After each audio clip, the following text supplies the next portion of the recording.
Hello বন্ধুরা, আশা করি তোমরা সব ভালো আছো, সুস্থ আছো। তোমাদের ছাদের গাছগুলো সব ভালো আছে, সুস্থ আছে। তোমাদের এই বর্ষায় যদি তোমাদের গাছের প্রবলেম দেখা দেয় যে কুড়ি হলুদ হয়ে পড়ে যাচ্ছে, পাতা হলুদ হয়ে যাচ্ছে, গাছ ঝিমিয়ে যাচ্ছে, বা গাছের পাতা নেতিয়ে যাচ্ছে, কোনো রকম কোনো চকচকে ভাব নেই, রুগ্ন রুগ্ন দেখতে, সব কিছু আজকে তোমাদের সাথে আমি একটা নতুন তরল সার তোমাদের সাথে শেয়ার করব। তোমাদের সাথে আমি এটা তোমরা একদম প্রথম থেকে শেষ পর্যন্ত দেখবে, দেখে তোমরা বুঝবে যে কীভাবে আমি মানে পরিচর্যা করেছি, সেইগুলো তোমরা করে দেখো। তোমরাও কিন্তু গাছে এরকম ফুল পেতে পারো। কুড়ি একটাও ঝরবে না, পাতা একটাও হলুদ হবে না। দেখো, একটা পাতা আমার হলুদ পাবে না, একটাও না। দেখেছ, একটাও পাতা হলুদ হবে না, একটাও কুড়ি ঝরা পড়বে না। এই দেখো, কুড়ি একটাও ঝরে পড়েনি, একটা কুড়ি ঝরা ঝরবে না, পাতা হলুদ হবে না, ফুলের আকার বেশ বড় বড় হবে। আর দেখো, আমার যে লক্ষ্মী জবা হিসেবেও দেখো ফুলটা কত বড় ফুটেছে। আমি আজ যেই তরল সারটা বলবো, এই তরল সারটা তোমরা প্রথম ঠিকঠাক করে তোমরা ব্যবহার করে দেখো, তোমাদেরও আশা করি গাছগুলো এরকম হবে। আর তোমরা যদি কিছু জেনে থাকো সেইটা আমাকে তোমরা বলবে। এবার তোমাদেরকে প্রথম বলছি, তোমরা এই সময় কিন্তু গাছের গোড়ায় যে জল জমে থাকলে, ভেজা থাকলে, জল জমে আছে, তার মধ্যে তোমরা আবার জল দিলে সেটা কিন্তু করবে না। তাহলে কিন্তু গাছের ফাঙ্গাস হবেই। কারণ কারণ টবের মধ্যে জল জমে থাকাকালীন যদি তার মধ্যে আবার তোমরা জল দাও, তাহলে গাছের তার থেকে ফাঙ্গাস সৃষ্টি হবে। ফাঙ্গাস সৃষ্টি হলে গাছের কিন্তু তোমাদের শেকড়ে প্রবলেম হবে। শেকড়ে প্রবলেম হলে কুড়ি হলুদ হয়ে পড়ে যাবে, ফুল আসা কুড়ি আসা থমকে যাবে, গাছের পাতা হলুদ হবে, এইসব অনেক কিছু সমস্যা দেখা দেবে, বা ধীরে ধীরে তারপরে গাছটি মারাও যেতে পারে। আর এই সময় কিন্তু তোমরা নার্সারিতে গেলে তোমরা অটোমেটিক অনেক ধরনের তোমরা ফুল দেখেই তোমরা নানা কালারের বা কোনটা কী টাইপের কী সব দেখে তোমরা ফুল গাছ কিনতে পারবে। জবা ফুল গাছের এইটা একটা সিজন। এই সিজনে নার্সারিতে প্রচুর ফুল গাছ বিক্রি হয় এবং ফুল কড়ি সমেত তোমরা দেখে কিনতে পারবে। এবার ওই ফুল গাছগুলো নার্সারি থেকে তোমরা নিয়ে এসে তোমরা যখন বাড়িতে নিয়ে এসে তোমরা যদি এই যে বর্ষাকালে দেখবে অনেক জবা গাছ মারা যায়, এটা কিন্তু একটা কারণ হতে পারে নেটপটের গাছের জন্য। তোমরা নার্সারি থেকে যখনই গাছটা কিনবে তখনই তোমরা নার্সারির লোকটাকে এবার যদি নার্সারির লোকটাকে জিজ্ঞাসা করবে যে এটা নেটপটের গাছ নয় তো, যদি বলে যে হ্যাঁ নেটপটের গাছ, তাহলে না কেনাটাই ভালো। এবার তারপরে হয়তো দেখা গেল অনেক সময় গাছটা পছন্দ হচ্ছে, কিংবা ফুলটা পছন্দ হয়েছে, কড়িটা পছন্দ হয়েছে, না আম নেব, সেরকমও যদি তোমরা নাও মনে করো, তাহলে কিন্তু তোমাদের কি করতে হবে, এনে বাড়িতে নেটপটটা কেটে তারপরে তোমাদের গাছটাকে বসাতে হবে। এবার নেটপটটাকে কিভাবে কাটবে, আমি যেগুলো করি সেইগুলো তোমাদের সাথে শেয়ার করছি। তোমরা ওইভাবে করে দেখবে, অতি সহজে নেটপটটা কেটে তোমরা বসাতে পারবে। এনে গাছটাকে একদিন বাড়িতে রাখবে, যেই অবস্থায় কিনে নিয়ে এসছো সেই অবস্থায় নিয়ে এসে জলের মধ্যে কিছুটা জলের মধ্যে ডুবিয়ে দিলে, গাছটাকে না, ওই তলার মাটিটাকে দিয়ে দিলে, দিয়ে আধ ঘন্টা 1 ঘন্টা ভিজানোর পরে দেখা যাবে সে মাটিগুলো সব ধুয়ে গেছে। যাওয়ার পরে নেটপটটাকে কাঁচি দিয়ে আস্তে আস্তে ধীরে ধীরে কাটতে হবে, কেটে যেন শেকড়ের কোনো প্রবলেম না হয়। তারপরে তোমরা ওই গাছটা বসাও, তাহলে দেখবে তোমাদের গাছটা একদম পারফেক্ট বেঁচে গেল। আর যদি তোমরা ওই নেটপট সমেত বসাও, 1 বছর 2 বছরের মাথাতেই দেখা যাবে গাছটা মরে গেছে। আমার কিন্তু এরকম অনেক গাছ হয়েছে, আমি তার জন্য তোমাদেরকে বারণ করলাম। এই হলো প্রথম কথা। আর দ্বিতীয় কথা হলো, তোমাদের এই জলের কারণটা বললাম।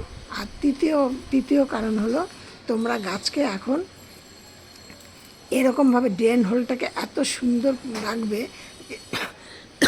যেন জলটা দেওয়ার সাথে সাথে জলটা বেরিয়ে যায়।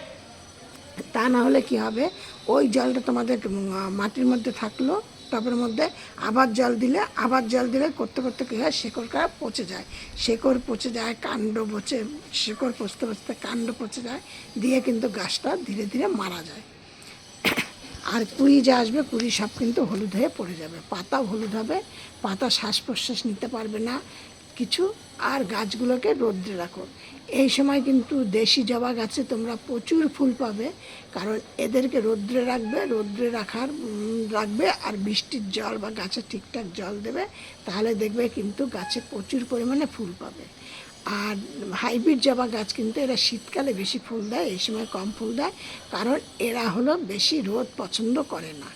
রোদ পছন্দ করে, কেমন রোদ পছন্দ, 3-4 ঘন্টা 4-5 ঘন্টা রোদ আছে ঠিক আছে, কিন্তু একবার খাড়া রোদটা কিন্তু এরা পছন্দ করে না, তাহলে এদের কিন্তু প্রবলেম দেখা দেয়। এই হলো। এবার আমি তোমাদের কাছে আসি যে তোমরা গাছের গোড়াকে একদম পরিষ্কার রাখবে।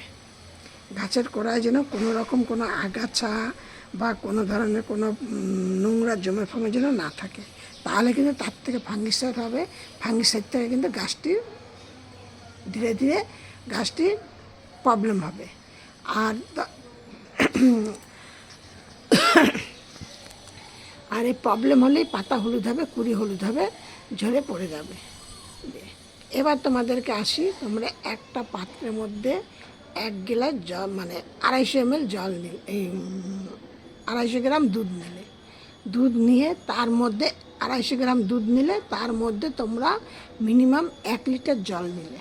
সেই দুধটা তোমাদের প্যাকেটের দুধ হতে পারে, আমুল দুধ হতে পারে, দেশি গরুর দুধ হতে পারে, যাই হোক তোমরা এটা নিলে 1 লিটার, তার মধ্যে জল নিলে, জল নিয়ে সেইটাকে একদম পাতলা করে নিয়ে একটা স্প্রে মেশিনের মধ্যে তোমরা সেইগুলোকে নিয়ে তোমরা গাছগুলোকে স্প্রে করে দাও। এই দুধের মধ্যে থাকে পটাশিয়াম, ক্যালসিয়াম, নানা ধরনের অনেক কিছু প্রোটিন থাকে। দিয়ে এর থেকে কী হয়, তোমাদের এখন তোমরা গোড়াতে যেহেতু জল দিতে পারো না, বৃষ্টির জলে মাটিটা ভেজা ভেজা হয়ে থাকে, সেহেতু তোমাদের গাছকে স্প্রে করতে হবে। গাছকে স্প্রে করে দেখো আমার এই যে পাতাগুলো, তোমাদের প্রথমেই বলেছি আমার পাতা কিন্তু গাছে একটাও পাতা তোমরা হলুদ পাবে না, আর পাতা কেমন চকচকে। আমি এইগুলো করেই কিন্তু আমার পাতাগুলো এত চকচকে বা হলুদ, এই তেলে বা এত সবুজ। এবার আমি তোমাদেরকে দেখাচ্ছি, এই দেখো আমার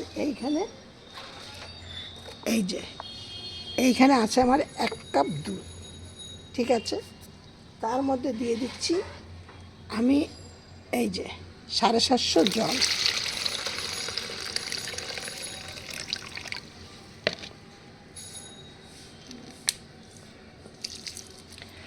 এবার তোমরা কিন্তু এইটাকে একটা স্প্রে মেশিনের মধ্যে ভরে নাও। আমি কালকেই করেছি বলে আজকে আমি স্প্রে করে দেখ, এরকম একটা স্প্রে মেশিনের মধ্যে তোমরা ওইটাকে ভরে নাও, অথবা তোমরা করো, হলো গিয়ে যার যেমন স্প্রে মেশিন আছে সে তেমন স্প্রে মেশিনের মধ্যে এটা ভরে নাও, নিয়ে 10 দিনে একবার করে স্প্রে মেশিনে দিয়ে তোমরা গাছগুলোকে স্প্রে করো, আর 15 দিনে একবার করে তোমরা গাছের গোড়ায় দাও। কিন্তু তোমরা এই জিনিসটা জবা ফুল গাছেও করতে পারো, মানে তোমাদের বাগানে মোটামুটি যেই সব গাছ আছে প্রায় গাছকেই তোমরা করতে পারো। গোলাপ গাছ, তারপরে গন্ধরাজ, রজনীগন্ধা, তারপরে মানে বিভিন্ন ধরনের গাছে, লঙ্কা গাছ, তারপরে বেলি গাছ, এইসব সব রকম, জুঁই গাছ, সব রকম গাছই তোমরা এই স্প্রেটা করতে পারো, বা গাছের গোড়ায় এই জলটা তোমরা দিতে পারো। দিলে তোমাদের গাছ কিন্তু চকচকে হবে, প্রচুর পরিমাণে ফুল পাবে, একটাও কুড়ি হলুদ হয়ে পড়বে না, একটাও পাতা হলুদ হবে না, গাছের পাতা এরকম চকচকে থাকবে, দেখতে ভালো লাগবে, আর প্রচুর পরিমাণে ফুল পাবে। তোমরা এই কাজটা করে রাখো।